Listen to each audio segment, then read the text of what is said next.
नमस्कार। आज हम स्नातक तृतीय वर्ष में चलने वाले तर्क संग्रह ग्रंथ में जो प्रमाण प्रकरण है उस पर संक्षेप में चर्चा करेंगे। तर्क संग्रह वस्तुतः न्याय वैशेषिक दर्शन का अनुषंगी ग्रंथ है, जिसके रचयिता अन्नम भट्ट है। अन्नम भट्ट ने अपने ग्रंथ में प्रारंभ में सप्त पदार्थों की विवेचना करते हुए उसके बाद दूसरे प्रकरण में परमाणु के विषय में चर्चा की है। हम संक्षेप में उन परमाणु को समझने का प्रयास करेंगे। परमाणु की संख्या तर्क संग्रह के अनुसार 4 मानी गई है: प्रत्यक्ष प्रमाण, अनुमान प्रमाण, उपमान प्रमाण और शब्द प्रमाण। परमाणु की विवेचना से पूर्व हम प्रमाण का सामान्य अर्थ जान लेते हैं। दर्शन में प्रमाण का अर्थ है प्रमा का साधन। प्रमा का अर्थ है ज्ञान, तो प्रमाण का अर्थ हुआ ज्ञान का साधन। जिस साधन से, जिस करण के द्वारा हमें किसी ज्ञान की प्राप्ति होती है, उस साधन को, उस करण को प्रमाण कहा जाता है। अतः प्रमाण का लक्षण कहा गया प्रमाया करणम प्रमाणम मिति, अर्थात जो प्रमा का करण है वह प्रमाण है। करण क्या है? साधक तमम करणम, जो कार्य को करने में सबसे अधिक साधकतम हो वह करण कहलाता है। तो ज्ञान को प्राप्त कराने में, ज्ञान का बोध कराने में जो करण है, जो साधकतम कारण है, वह प्रमाण कहलाता है। तो वो प्रमाण 4 प्रकार के हैं, तो उन प्रमाणों से होने वाला ज्ञान भी 4 प्रकार का है। प्रथम हमने प्रमाण बताया प्रत्यक्ष प्रमाण। तो प्रत्यक्ष प्रमाण से जो हमें ज्ञान होता है, बोध होता है, वह प्रत्यक्ष प्रमा कहलाता है। अनुमान प्रमाण से हमें जो ज्ञान होता है वह अनुमान कहलाता है। उपमान से होने वाला ज्ञान उपमान, और शब्द से होने वाला ज्ञान शाब्द कहलाता है। पहला प्रमाण प्रत्यक्ष प्रमाण है। प्रत्यक्ष का अर्थ होता है आंखों के सामने, सामान्य अर्थ होता है आंखों के सामने। दर्शन ग्रंथों में प्रत्यक्ष प्रमाण का अर्थ है इंद्रिय अर्थ सन्निकर्ष जन्य ज्ञानम प्रत्यक्षम, अर्थात इंद्रियों और विषयों के सन्निकर्ष से जो ज्ञान होता है, जो बोध होता है, वह बोध प्रत्यक्ष कहलाता है। और उस ज्ञान का जो हेतु है, कारण है, साधन है, वह प्रत्यक्ष प्रमाण कहलाता है।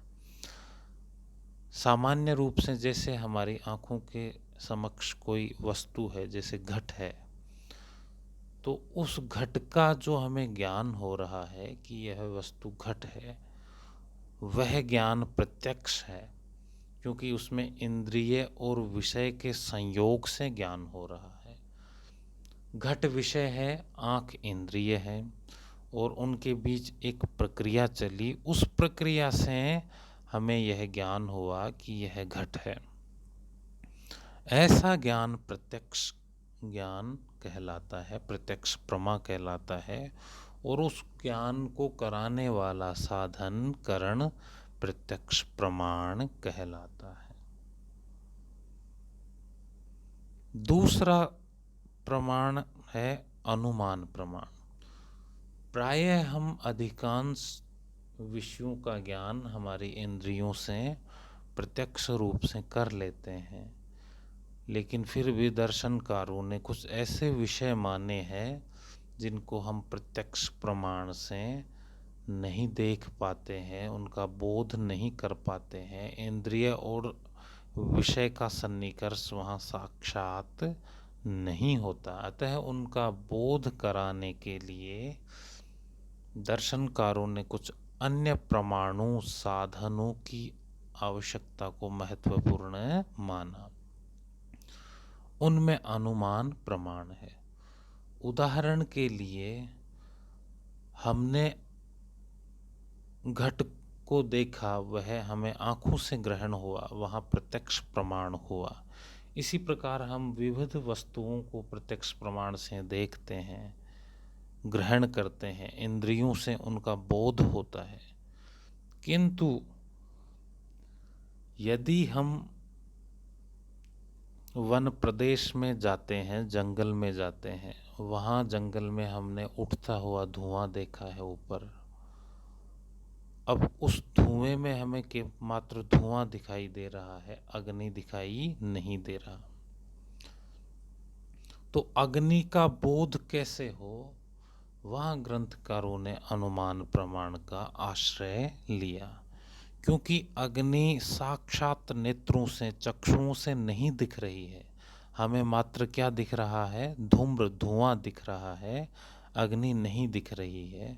अतः अग्नि का बोध प्रत्यक्ष से संभव नहीं हो पाया है। इंद्रिय और विषय का वहाँ संयोग नहीं है, क्योंकि इंद्रिय आँख है और विषय अग्नि है, लेकिन अग्नि को आँख देख नहीं पा रही है, अतः इंद्रिय और विषय का संयोग हुआ ही नहीं। ऐसी स्थिति में प्रत्यक्ष प्रमाण से अग्नि का बोध नहीं हो पाता है, तब हमें अनुमान प्रमाण का सहारा लेना पड़ता है। अनुमान प्रमाण में भी एक प्रक्रिया चलती है, जिसको हम बाद में विस्तार से समझेंगे। यहाँ संक्षेप में बताया जाता है।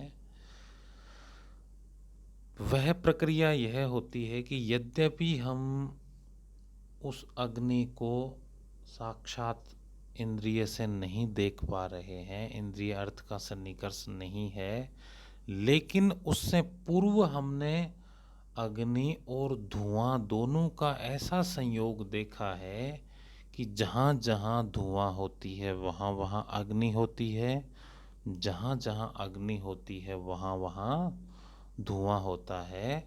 ऐसा एक नियम है, और उस नियम को हमने बारंबार बार बार देखा है। उस नियम का दर्शन में नाम है व्याप्ति। यत्र यत्र अग्नि तत्र तत्र धूमस्। यह नियम क्या कहलाता है? व्याप्ति। इस व्याप्ति ज्ञान से ही हम पूर्व ज्ञान की तरफ लौटते हैं कि हमने कई बार रसोई में धुआं देखा तो वहाँ अग्नि भी थी। तो उसी प्रकार इस पर्वत पर धुआं दिखाई दे रहा है, तो निश्चय ही इस पर्वत पर आग है। इस प्रकार जो नीचे जो व्यक्ति चल रहा है वो आग का बोध करके उसको आग का ज्ञान हो जाता है, और वह पर्वत के ऊपर नहीं जाता है।